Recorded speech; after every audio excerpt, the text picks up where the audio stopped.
If you're a Miami sports fan, then there's only one store to go to, and that's Caneswear at Miami Fanwear in Davie. They're your one-stop shop for all your inner Miami CFs, Canes, Dolphins, Panthers, and Marlins merchandise. They have hats, t-shirts, game day jerseys, and so much more. Located at 2511 South University Drive in Davie, and open 24/7 online at caneswear.com or innermiamiwear.com. Call them at 954-835-5597. Caneswear, the spot where Inner Miami and all Miami sports fans shop.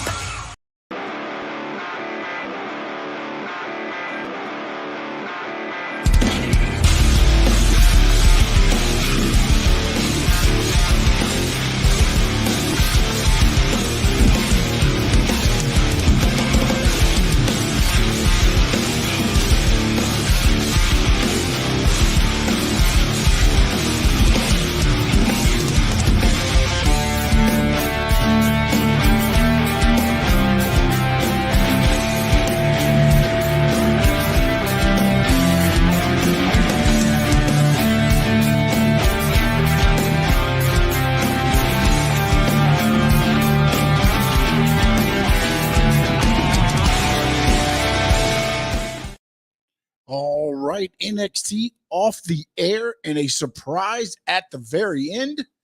It is Dolph Ziggler, your new NXT heavyweight champion, as he defeats Tommaso Ciampa, and with the super kick. And Braun Breaker was a non-factor in the finish of the match. So the roadblock there, and it'll probably be Braun Breaker at NXT Stand and Deliver. So overall, a pretty good WWE NXT, getting you ready for the Stand and Deliver pay-per-view, which is coming your way WrestleMania weekend in Dallas, Texas as well. The Dusty Rhodes Women's Classic is set now. It will be Io Shirai and Kaylee Ray taking on Wendy Chu and Dakota Kai. That's going to be your finals there. Imperium, Creed, the Creed brothers. You saw MSK got a title shot tonight. A lot happening right now in the NXT brand. A-Kid coming next week.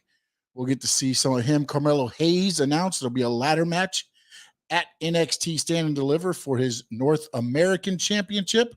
So overall, I didn't think it was too bad of a show. You had a last man standing match, LA Knight and Grayson Waller.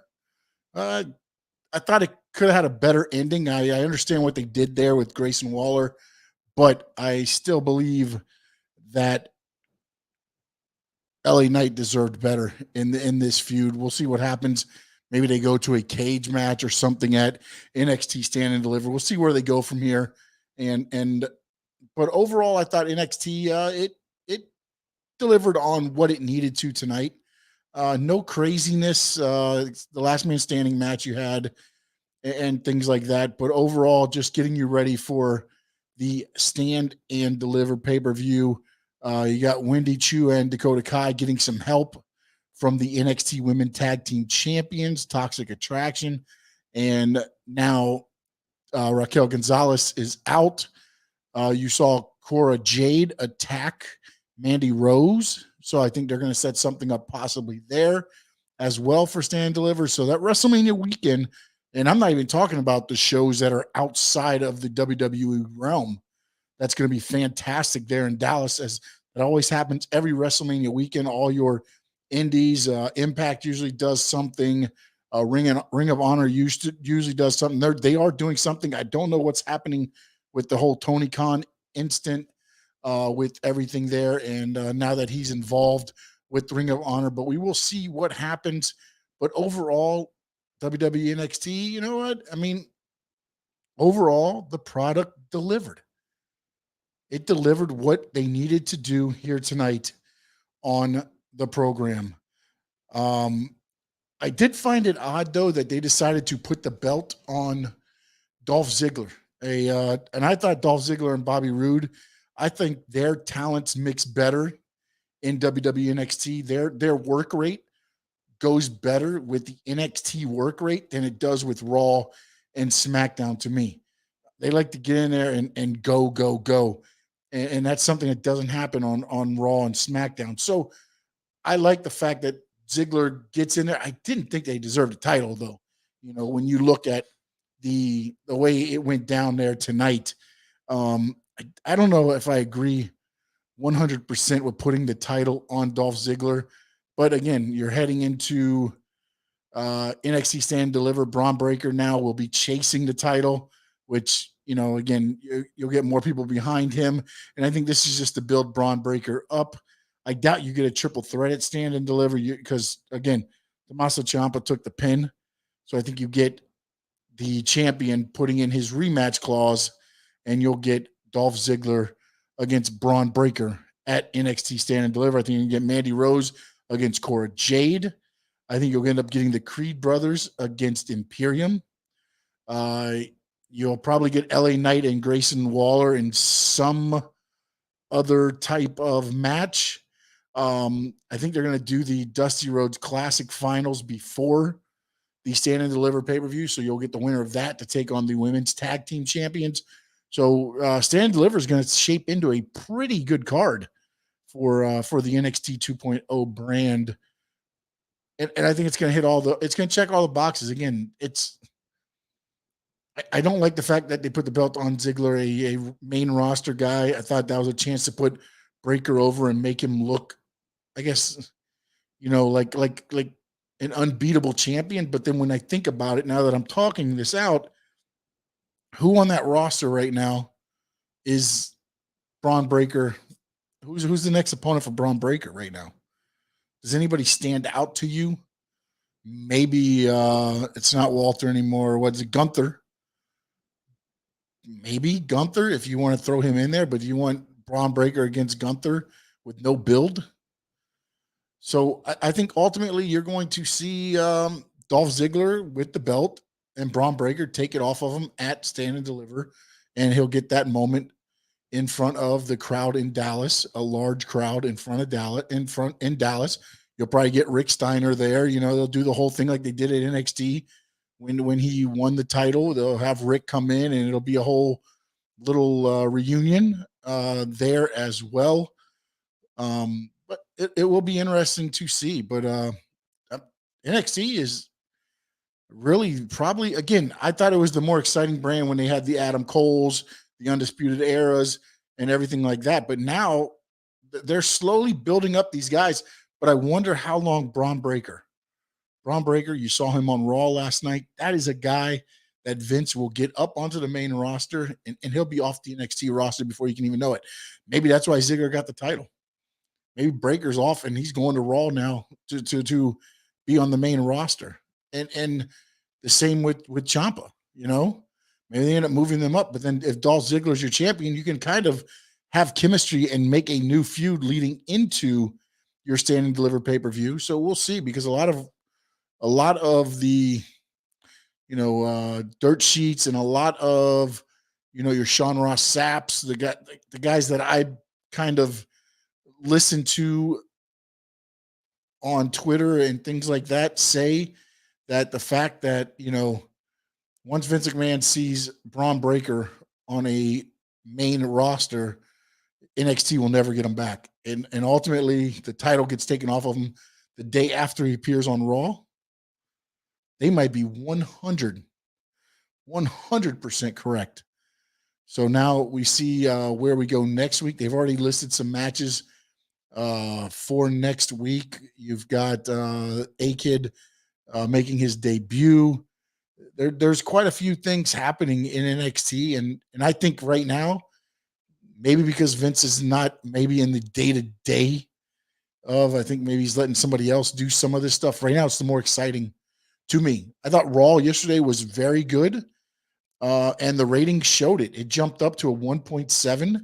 And in the key demographics, it actually dropped. It's weird because the key demographic, 35 to 49, 18 to 35, dropped, but the ratings went up to a 1.7 from a 1.5, almost a 7% increase on Raw. That's the overnight. So we'll have to see how everything else comes in. But ultimately, more eyes are seeing the product. Now, NXT, the more people see that, I don't know that you're going to get that, but it definitely tonight I thought was pretty action packed. I mean, I had to start on the DVR and I came in and caught um, you know, the first little bit of it, and then I caught it from the women's tag team match with Raquel Gonzalez and then taking on Wendy Chu and Dakota Kai. That's where I kind of came in.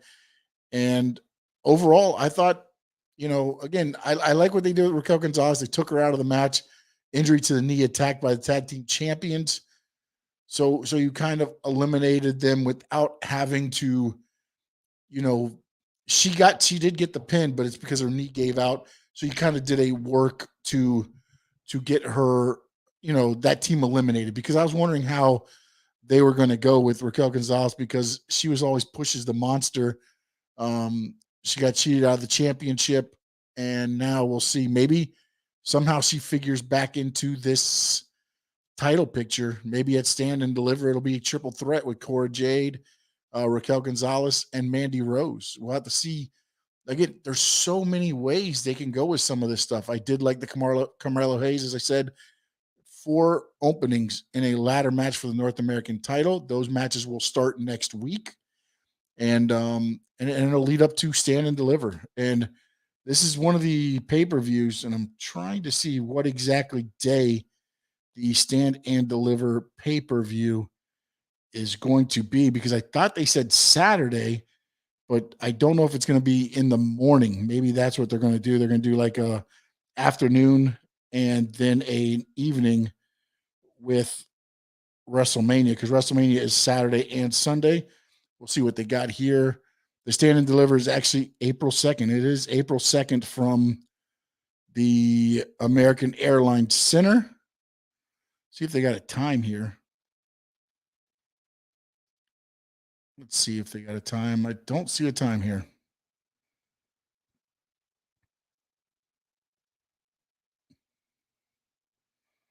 Huh, interesting though. There's no time on it.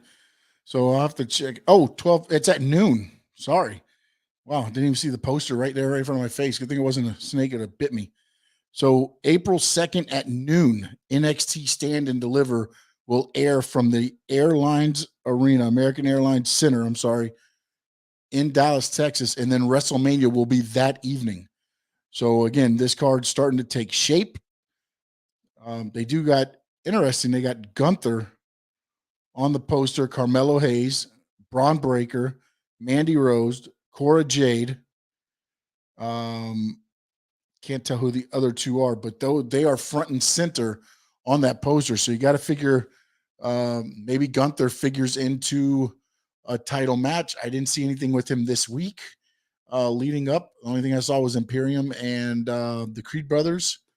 It was kind of like the Who Attacked Creed, the Creed brothers going throughout the day. I think ultimately, again, it's going to end up being Imperium. The Creed brothers and Imperium have been going back and forth. Creed brothers did win the Dusty Rhodes Classic, so they are in line for a title shot. And I'd have to give NXT a B tonight. I think it was a B, a solid B.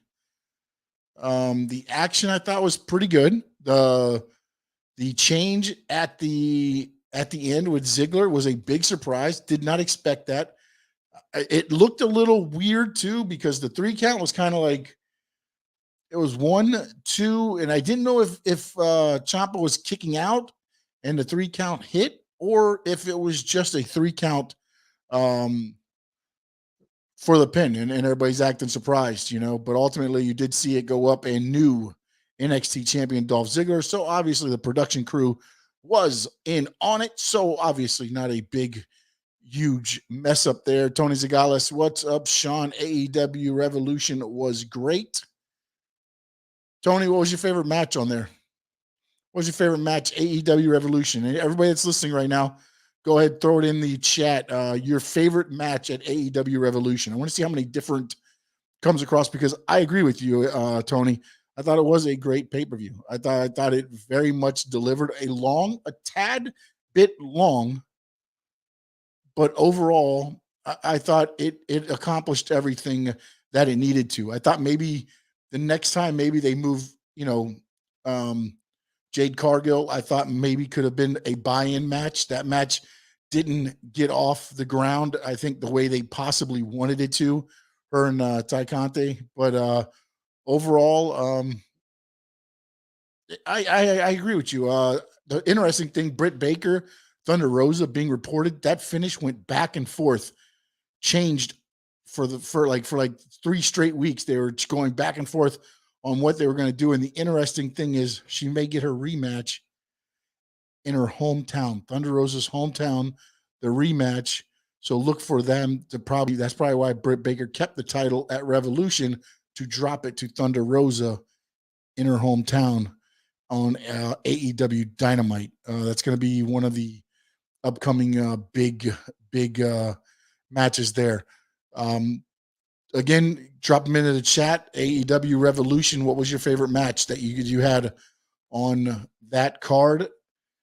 For me, I thought the dog collar match, for me, just because of the storytelling leading up to the dog collar match. And then I thought the dog collar match delivered with the with the way everything went down, the violence of the match. Again, you had the thumbtacks, you had everything else, and then to work at the end the whole time, building all this up. I thought there was going to be a different type of swerve by Wardlow, and it was the fact that he couldn't find the ring when MJF needed it. And then all of a sudden, MJF gets taken out, and whoop, there it is. It's in the left pocket, not the right pocket. My fault. And he lays it on the canvas, and CM Punk right there to pick it up and hit it. I just thought the story from beginning to end and the little bow on it really, again, I love the storytelling aspect of pro wrestling. I love all of that. And that match kind of encompassed all of that. Truth be told, I thought MJF should have went over, but I was thinking the way of Adam Cole versus Adam Page. Adam Page wins. He needs to have the next opponent lined up. I thought it would have been perfect time for MJF to slide into that main event role. But I think AEW, on the other hand, said, hey, you know what? Let's build up Wardlow and MJF. Let those two go at it, build up that program, and then whoever comes out of that program is going to be hotter than ever, because those are two of the hotter guys right now. Wardlow as a babyface and MJF with the heat that he will get. And there's going to be something on Dynamite with those two. Miguel Garcia, no, man, you are the man.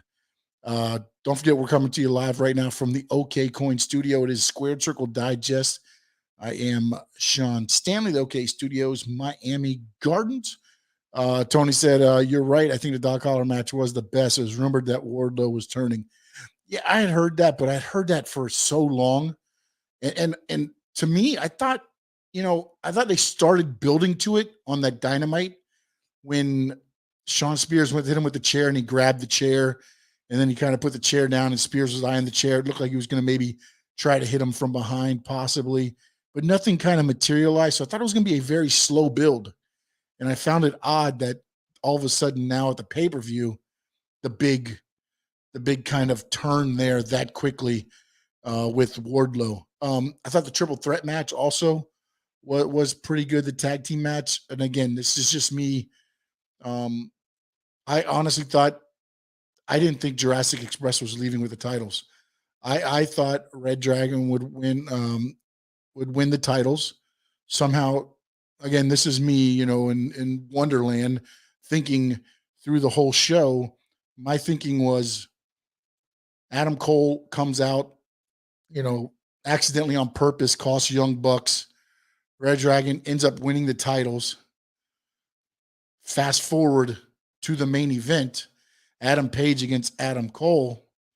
Adam Cole's about to win. Kenny Omega comes out, costs Adam Cole. Now you've got the Young Bucks and Kenny Omega taking on Red Dragon and Adam Cole. So again, this is just me, throwing out what I would like to see. I don't think there was anything wrong. Jurassic Express keeping the belts. Also, I don't think that's a wrong move either. There's so many tag teams in AEW. There's almost too many tag teams right now in AEW. So it's going to be very interesting to see how they keep everybody happy. And I've talked about this many times, and I'll continue to talk about it until I think they've figured it out. But I don't know what they do to keep everybody happy. You've only got really 2-3 hours of TV because you record 1 hour every other week. Rampage is recorded. So I don't know what they're going to do or how they're going to be able to um, keep everybody happy. Their FTR is already looking at taking outside bookings. So again, and again, AEW will always have first right. Tony, I think Jurassic Express should keep the belts a little longer. That's the one thing with AEW. They do keep their the belts on their champions. Pretty good, so again, I think you're right there. I guess I was just kind of hoping that you'd see, and I do this with WWE as well. Sometimes I would rather get the shock value sometimes out of certain things. And I just thought that, to me, the easy thing was to keep the titles on Jurassic Express by having, Young Bucks and Red Dragon kind of go back and forth, costing each other. And that's kind of the way the match worked out. And then, of course, I think Jungle Boy and, and Luchasaurus are tremendous. And I think they deserve the tag titles and the run. I just thought that the story that had been developing would lead somewhere else. And again, plenty of time to work this out. AEW, another every 3-4 months, you'll get a pay-per-view. So I'm not saying that maybe their thinking is we don't have to do it right away. But then you see when they do quickly turn Wardlow on a whim, on a dime, why not do that with some of the titles? I mean, if I'm thinking properly, no titles changed hands at the pay-per-view, right? Jade Cargill kept her title. Jurassic Express and Luchasaurus kept their title. The heavyweight title, Adam Page kept. Yeah, so I think everybody kept. Britt Baker kept her title. So every champion, again, kept their belt. I just think at some point you have to. Yeah, I think that's going to work itself out because when Kenny Omega comes back, and my understanding is that he's healthy enough to come back. So, and then again, I think at the beginning of the buy-in, you had Don Callis come out and kind of talk a little bit about it. So they're dropping little seeds here and there. So it'll be interesting to see where they go with that, with the Omega thing, because ultimately something's got to happen. And then you throw, Jay White in there as well. And then you've got the Good Brothers, which I'm not sure where they stand right now with Impact. I don't know how much more they've got on their deal, but you could end up having, the Elite. I'm not sure what they would call the Undisputed Era. And then you'd have the Bullet Club with Jay White and the Good Brothers. So ultimately you could have like a whole big Bullet Club type feuds going on. And they do want to bring in a trios title. So now you'd have, you'd have 3 6-man tag teams right there. And then you throw in Luchasaurus, Jungle Boy, Christian. What do we got? Sting, Darby, Sammy now. They kind of, I mean, again, you throw some 6-mans in there, you're looking at some Sean Spears and FTR. You look at, I mean, hell, if you look at it, Taz's group, you've got Hook, Hobbs, and Starks. You got a lot of trios, tag teams there. You bring back, I'm drawing a blank, Pac, Penta, and the one who got injured, the one that injured his arm. I'm drawing a blank on his name, but there's another trios. Buddy Murphy, Malachi Black, Brody King, another trios. You've got so many. You haven't even started this division. It's a division they want to start, but I have heard they want to wait till Kenny Omega returns. But you've got so many teams already there that it's going to be very interesting. I'm looking forward to Dynamite tomorrow, coming off of AEW Revolution. They need to build on this. In the scrum, CM Punk was very emotional, very emotional. He came out to songs from Ring of Honor, the jacket, everything. Everything was his old ring entrance. So a lot of that stuff. You saw Daniel Bryan against John Moxley. The match, you know what? It was what it was. It was just two guys beating the crap out of each other to get to a finish, which was William Regal coming in and making them, show the respect to each other. Ultimately, that whole match was just beat the crap out of each other, bleed. William Regal comes in at the end, and you get the all crap moment right there with William Regal now in AEW, and he signed, so he's going to be around for a little while. It's going to be interesting to see what they do with him. And again, and it's another veteran leader to learn from for these young guys. And now they purchased Ring of Honor. Now they're going to use that as a developmental deal. I mean, look at the guys you've got here working with this talent. Arn Anderson, Tully Blanchard, Dean Malenko, Jerry Lynn, even QT Marshall. You want to throw him in there. Sting, Christian Cage, all them. AKW beats everybody in Taz group gets buried every week. Hobbs could be a star. I mean, that's the thing though. Now I think Hobbs was getting a big push, but when you start signing all these guys are going to fall. Guys are going to fall to, your AEW darks and your dark elevations, and nothing wrong with those. Nothing wrong with those. You're working in front of the crowd. It's going there, but a lot of times, and I get it, people do watch that, but not as many eyes that are watching that, and you're not getting, you're not seeing, Jay Lethal. I know he's been on AEW Dark Elevation and some of those shows recently. Wasn't on the pay-per-view. You know what I'm saying? Like, so there's a definitely there. Tony Zagales, does AEW own any of the RH? No, all contracts had expired at the purchase. So all they own are the intellectual properties. Now, you have John Gresham and guys like that I know are already talking to AEW. And everything that Tony Khan at least has alluded to or said is Ring of Honor is going to be a separate entity.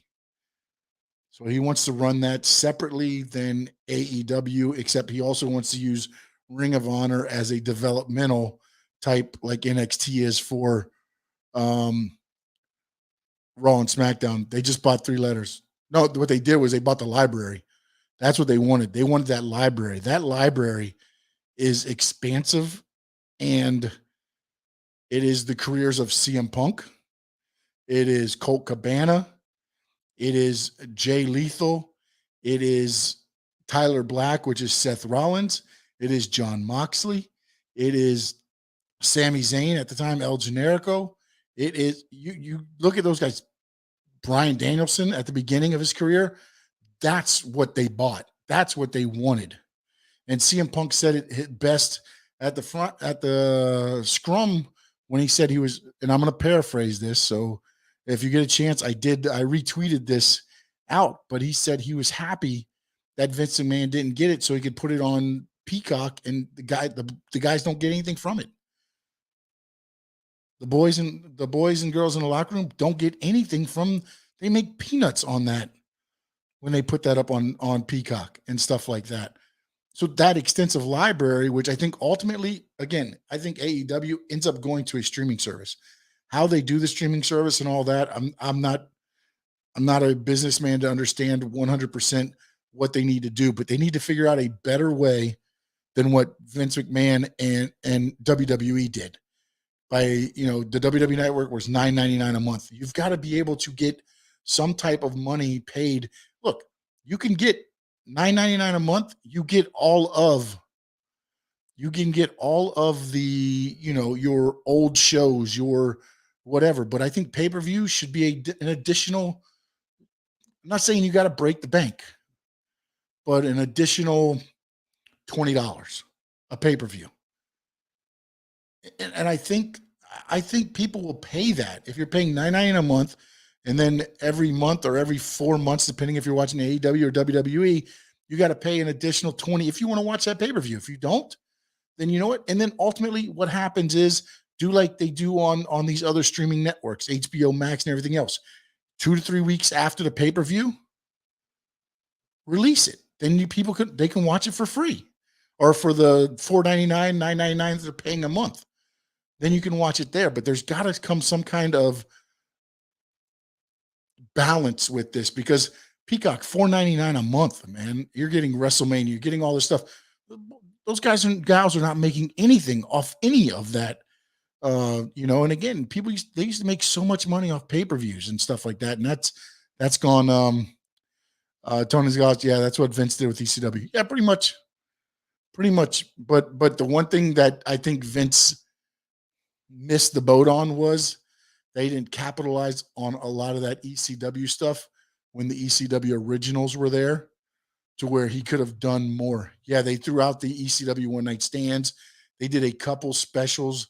They had, the ECW originals in one of the WrestleManias and things like that.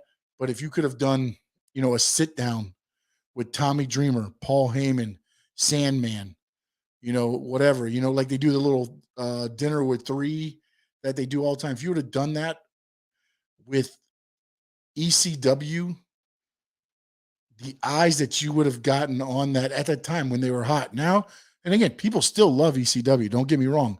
So you can do it every once in a while, but I thought they should have jumped on that with all that footage they had. You could have had Tommy Dreamer and Paul Heyman break down a barely legal pay-per-view. Things like that I think they kind of missed the boat with the alternative commentary. That Jaime Zaria, good evening, Sean, wrestling fans.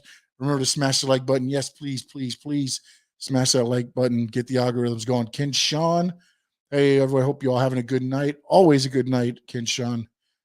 Thank you, man, my man. Always on here with us. Going to go for about a couple more minutes here. NXT, not a lot to really go over there. Talking a lot more about AEW Revolution. But if you still looking to see what matches you liked at AEW Revolution, go ahead and throw it on that chat board. Let's take a look at what matches you thought. Not necessarily. Look, again, pro wrestling is very opinionated. So what I like and what everybody else likes, two different things. Vince fumbled the ball with ECW and WCW Invasion. Yeah, but also I think it was ego too. I think it was ego. He could not.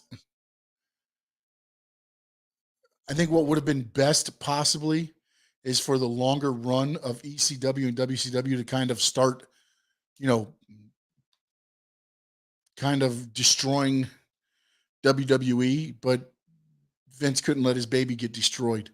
So ultimately they cut it a little bit short, I believe, and put the WWE crew, back on top. And especially with Stone Cold coming back, The Rock. And again, Stone Cold again was with WCW, and then you brought The Rock back. So I don't necessarily know that he fumbled the ball. I just think his ego got in the way, and he wasn't going to see, WWF get beat by WCW again on his TV. And I think ultimately that is where a lot of it soured. To me, this was me watching from outside, no insider information, nothing like that. It was just, I think it got to a point to where it was like, okay, they've won enough. Now it's time for WWE to start taking control again. And then from then it was just a matter of time for that whole thing. So fumble the ball, no. Ego, 100%. And also one of the things I think is a little bit wrong now is that I don't think he has any. I think everybody surround himself now is yes men. He doesn't have that guy to kind of set him on the straight and narrow that he's had.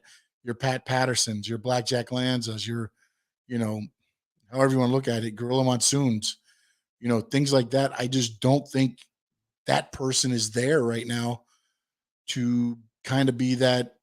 Vince, I don't know if this is a great idea, So sometimes I think, it's a one-man show right now. And I know that everybody said, Triple H has some say in it. I don't think Triple H has as much say as people think anymore. I think once the heart condition and him leaving, NXT and Vince, when Vince shut that down, that whole thing down because of his consideration of AEW, you know, winning the battle or however you want to look at it. Once he did that, killed everything. Killed everything. He took over and it went the whole route. And now it's come out that WWE will not give independent wrestlers to tryouts. They're going to go the NIL, which they're calling next in line. They're going to colleges. They're looking at football players that aren't going to make the NFL.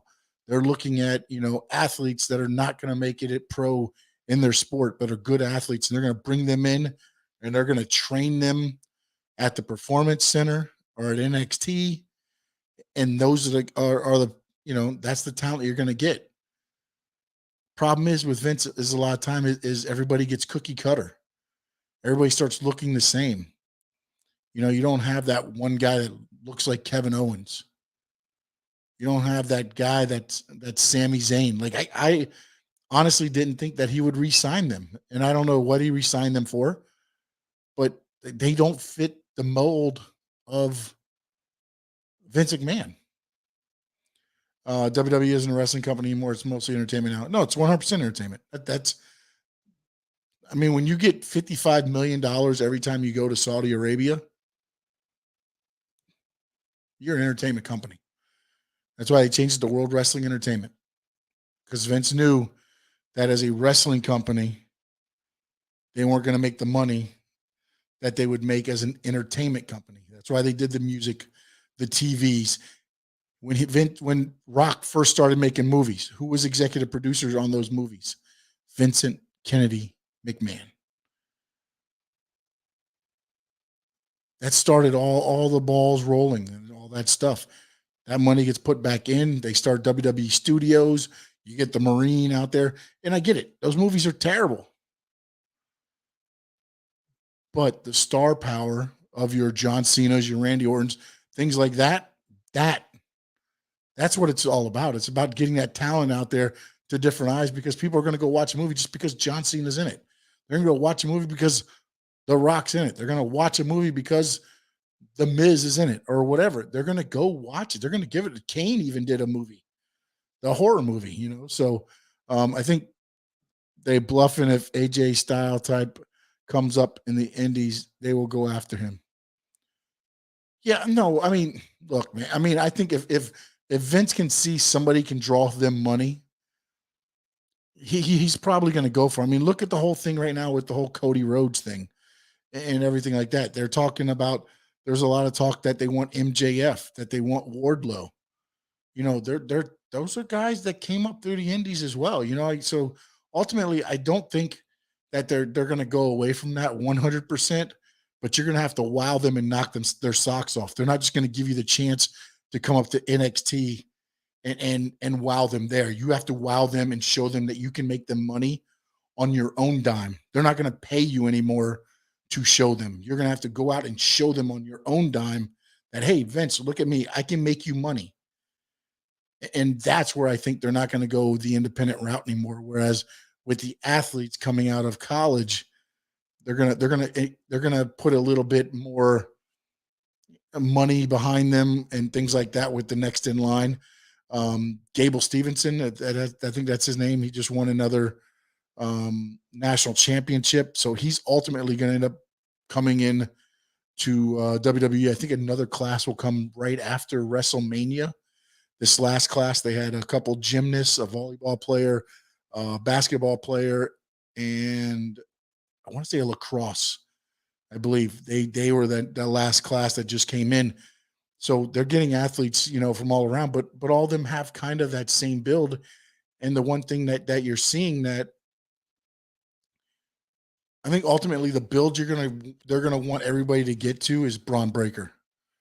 It used to be the Batistas of the world, but now I think Braun Breaker is going to be your prototypical body guy that Vince McMahon wants. It used to be the Batista guys, those muscle guys that he wanted, because to Vince, larger than life sells. Larger than life makes money. And unfortunately, with the way a lot of people watch wrestling, unfortunately, I hate to say it, it proves them right. Ultimately, it proves them right. When you throw Brock Lesnar on a Raw, they watch that segment of Raw. Why? Because he's a monster. They pay to go see him. Madison Square Garden. There's a reason they promoted that card with Brock Lesnar being on it and things like that, because they knew they would sell out the Garden with Brock Lesnar being on the card. And that's exactly what they did. And then they didn't announce his opponent because they knew it would draw up, social media. And they started trending. They had a house show at MSG trending because everybody was just kind of throwing out ideas of who the opponent was going to be. Then the opponent, of course, is Austin Theory. And then everybody gets upset that, WWE is, they did the bait and switch, false advertisement. They just set a mystery opponent against Brock Lesnar. Everybody else started throwing your Cody Rhodes, your Edge, your AJ Styles, all these guys. WWE just said, hey, mystery opponent, Brock Lesnar, MSG. And let the fans run wild with it. Then Austin Theory comes out and everybody's like, WWE did it to us again. WWE didn't do anything. They said you're getting Brock Lesnar and you're getting a mystery opponent and let you go wild. And that's what everybody did. They got it trending. Why? Because, again, Vince McMahon, they're not great at social media. I think AEW does better with the social media and marketing. But they get gems every once in a while that works to their advantage, and that was one of them. Braun Breaker is the guy. He'll be WWE champion 2 years, if not sooner.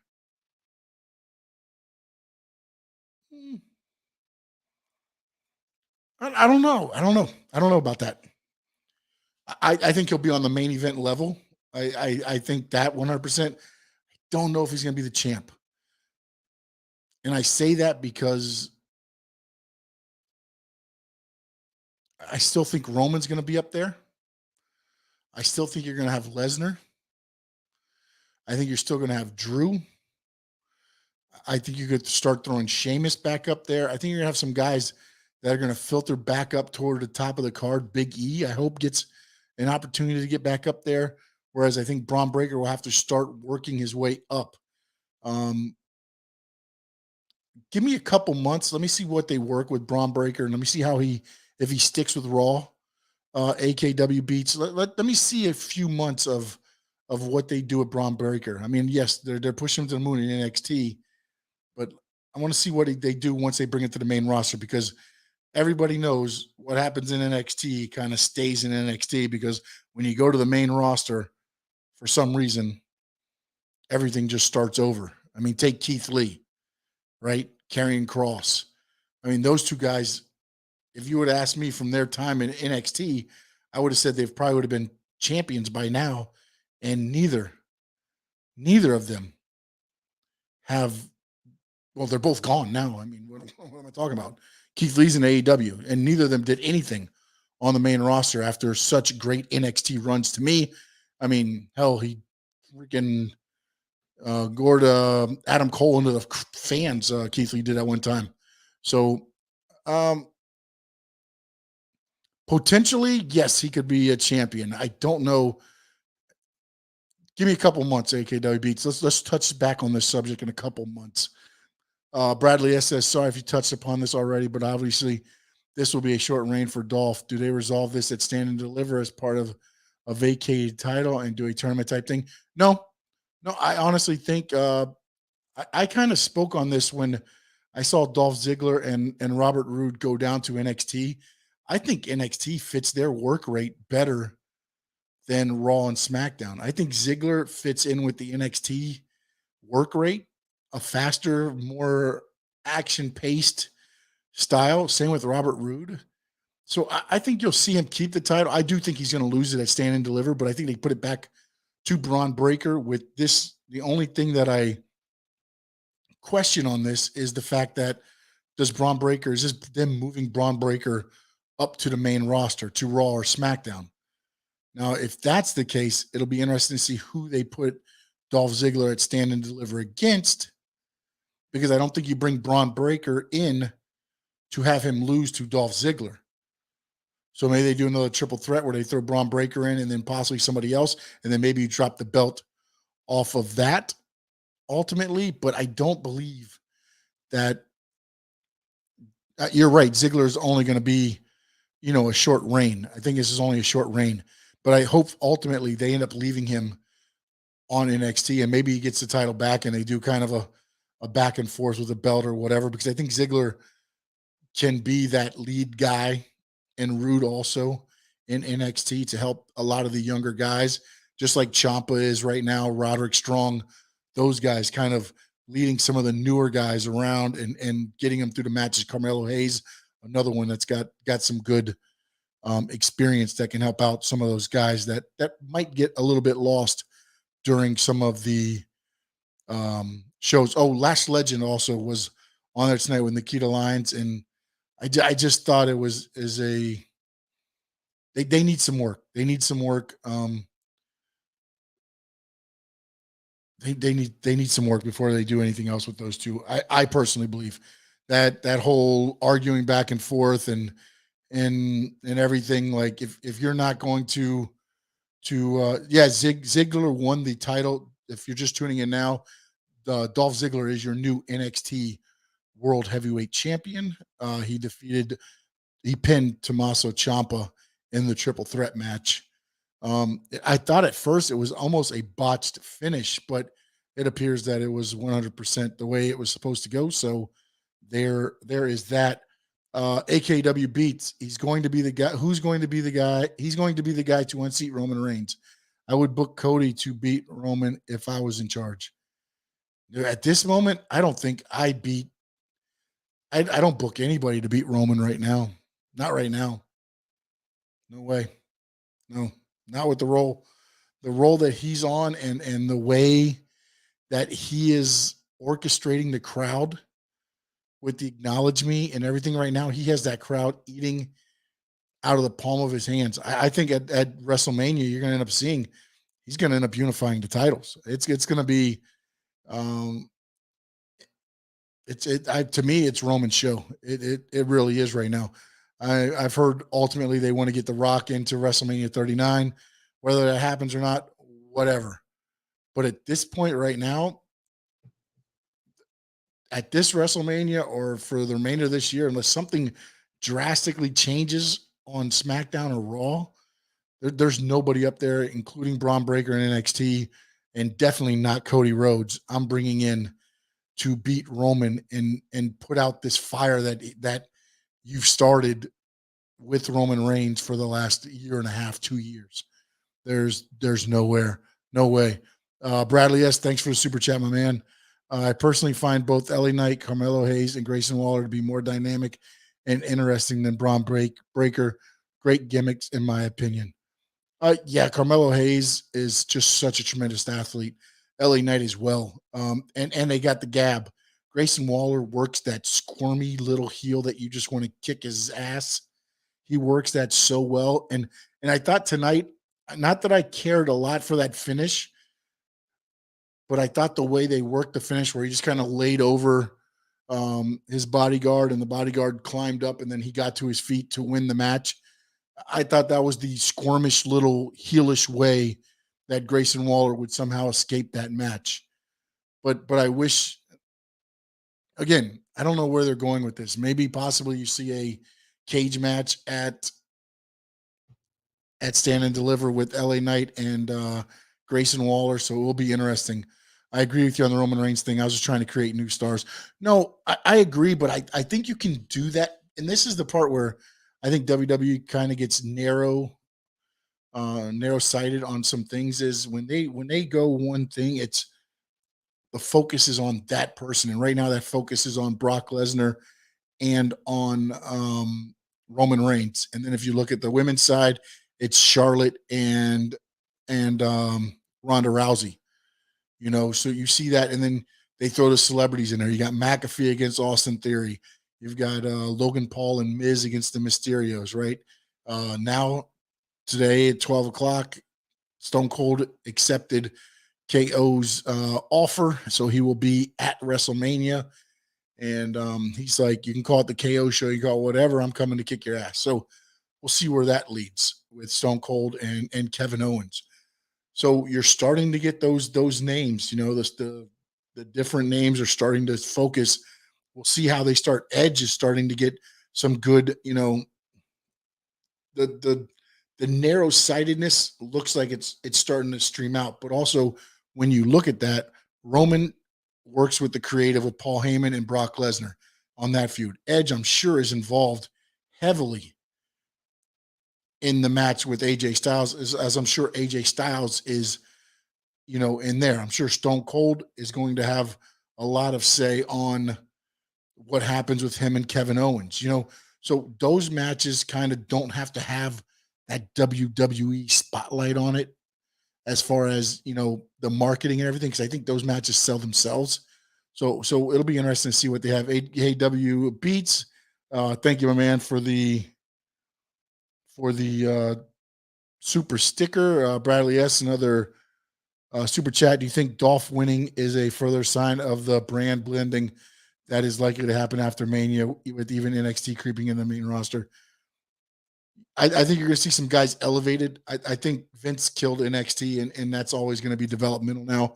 I thought you had the chance when they were the yellow and gold, or the gold and black brand, to make it a brand, and WWE poo-pooed on it all.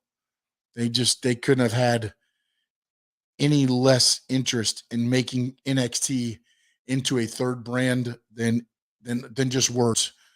The Triple H, I think, put his heart and soul into it. Shawn Michaels, I think, put his heart and soul into it. I think the talent did. I think you saw some signs, that it was, but I just don't think the big engine that is the WWE got behind it like they did Raw and SmackDown, which is why you got what you got with AEW when they came on and was the new bright and shiny toy. They rolled right past NXT. And then you can blame all you want. You can blame Triple H. You can blame, the talent. You can do whatever you want to do there. But ultimately, it comes down to WWE. You're the company. You're the parent company. If you're not marketing NXT properly, there's nothing they can do, no matter what they do. AKW Beats, really enjoying the show. Thank you, man. Appreciate it. We'll be back here tomorrow night, also 10 o'clock, right after AEW Dynamite goes off the air. We'll see where they go from AEW Revolution. What's next for Cole and Page, MJF Wardlow. What do you got? Moxley and Brian Danielson. A lot going on. Britt Baker. Where do they go with some of these titles? And again, how do they start getting some of this other talent TV time? With AEW, it's really going to come down. Tony Khan's going to have to figure out a good plan to make sure they get all this top talent and the younger talent balanced to get TV time, to make all of them marketable and all of them profitable, to keep AEW rolling. Because Raw, believe it or not, went up. I talked about it a little bit earlier before. 1.7, which they were 1.5 last week. They went up overall. They went down in the 18 to 35. So their ratings are going up. AEW, leading into AEW Revolution, fell down. It's not a good sign leading into your pay-per-view. Fell down just a bit, though. I mean, it wasn't like a large drop, so don't get me wrong. But it'll be interesting to see how they bounce back and what they do. Is this going to be just an AEW Revolution recap Dynamite and nothing new happens? You can't do that. You got to keep rolling with this. You got to keep the surprises coming. And I think that's one thing that AEW has over WWE right now is you can surprise people. I just don't think a WWE can surprise anybody at this moment. I just don't think anything you do, WWE's product does not surprise anybody. So I want to have everybody back here at 10 o'clock. We'll probably be on about 10:02, 10:03. We go on. As soon as I see the credits start rolling, I fire off the commercials, and then we'll go live just a few minutes after that. But I want to thank Bradley, AKW Beats, Tony Zagales, everybody, Ken Sean, Jaime Zoria. Make sure you hit that like button as you're going out. And if you're listening to this on the podcast, make sure you please smash that like button, get the algorithm going, let everybody know about the Squared Circle Digest. This is going to be a community of pro wrestling for everybody. not just me talking. I want to be having ultimately a great chat community going on. And then also we're going to start bringing on interviews, some independent talent. We're going to reach out. I've already reached out to AEW and WWE as well, see if we can get some of the talent there. So we'll try to have some interviews also scheduled just to break it up a little bit, okay? And then ultimately, I want to make this a show that you guys really tune into and make you a part of the show. So any ideas you got, Big O Radio Show at yahoo.com. You can hit it up, just say wrestling ideas or ideas for Squared Circle Digest. Hit me up, leave them for me. I'm Sean Stanley. You can follow me on Twitter. And it's at Sean_Stanley11. Tony Zagalis, love the show. Sean, see you tomorrow after time. Yes, sir. I'll be right here. Can you set up a call-in number for these post shows? Brad, that's something I can probably do. This is the second incarnation of Square Circle Digest. I did try that on the original, and the call-ins just weren't there. It's more chat and asking questions on the chat. But it's definitely something that we can possibly try to do. And yeah, Britt Baker is an actual dentist in Orlando. Yeah, I'd love to. I'm going to reach out and see what we can do to get. I do have a good relationship with some people at AEW. So we'll see what can happen. But again, I want to do different varieties of this show. I don't want just to be, 45 to an hour of me talking. And you got, and asking questions. I love that part of it, but I also want to be informative. There's independent wrestlings here in South Florida. Let me know what areas you're listening from. I'll reach out to some of the independent wrestling in that area as well. We get some of those guys on, promote those shows from around the country. And again, here on YouTube, we're all around the world. So let me know where you're listening in from. And I want to make this something for everybody. Bradley S., great show. First time, just found you. I appreciate you, man. Great show. Keep up the great work. Brian Kalish, thank you, my man. Hopefully I said your last name correctly. If not, I apologize. Yeah, and Big O knows Chris Jericho. Yeah, but they talk music. They didn't talk any wrestling. They did a 15-minute interview and talked no wrestling. Just music. I don't understand it. But again, I want to make this a very interactive show for everybody. I want to talk wrestling. I don't want to just talk AEW. I don't want to just talk WWE. I want to talk, Ring of Honor, MLW, Independence, Japan, everything else. So as we go, we will grow. This is only the second week of shows. So a lot of growing to do. Again, any ideas, hit me up on Twitters at Sean_Stanley11. Drop me a DM. That's on Instagram and Twitter. Or hit us up at Big O Radio Show at yahoo.com. Just put in Squared Circle Digest ideas, wrestling ideas, and we'll go from there. Brankley in Greenville, South Carolina. Oh, okay. I actually went to a pay-per-view, I believe, in Greenville. Now, it was a War Games match back in the day. It was actually the one where Kurt Hennig turned on. Oh, no, no, I think that was Greenville. No, was it Greenville? It was the War Games when Kurt Hennig turned on the Four Horsemen and joined the NWO. I was in the military at that time and made the drive over to, I believe it was the Greenville, or where was it? I was in Jacksonville, North Carolina at the time. I thought it was in South Carolina, but now I'm starting to think maybe it was not. And now, for some reason, I'm thinking it was Raleigh-Durham, North Carolina. That's what it was. It was Raleigh-Durham. I'm sorry, Brian, but I have been through Greenville a couple times. New York suburbs my whole life, but moving to Florida in about 6 months. What part of Bradley? What part of Florida, man? I'm down here in Miami, so let me know when you're down this way. We can hook up and talk some wrestling as well. But want to thank everybody. Don't want to keep you on too much longer. We will talk AEW Dynamite and probably more Revolution, looking at how they intertwine the two, the inner workings.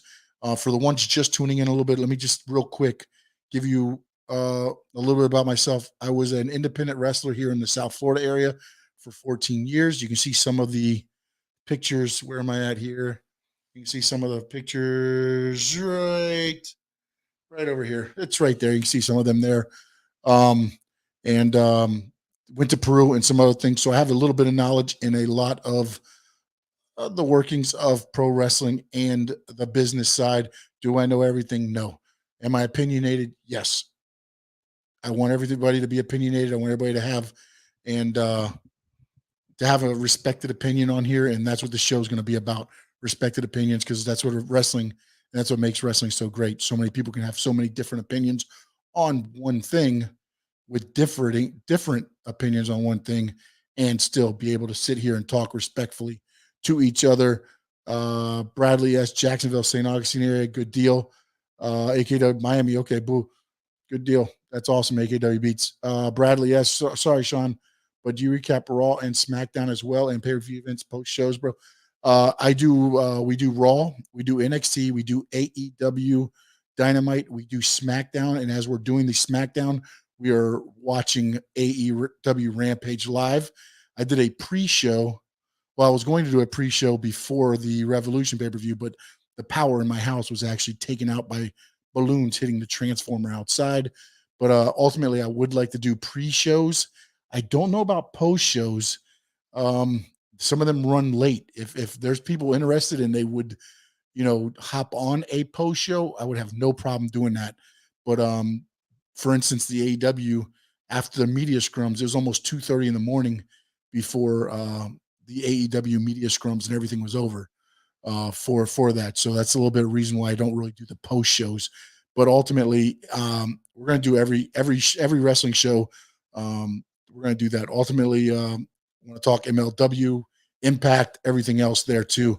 Tony Zagalis, 305, always my man. It is all about the 305. So, in the words of the great Gordon Soley, tomorrow night we'll see you right here, AEW Dynamite recap. And in the words of the great Gordon Soley, so long from the Sunshine State.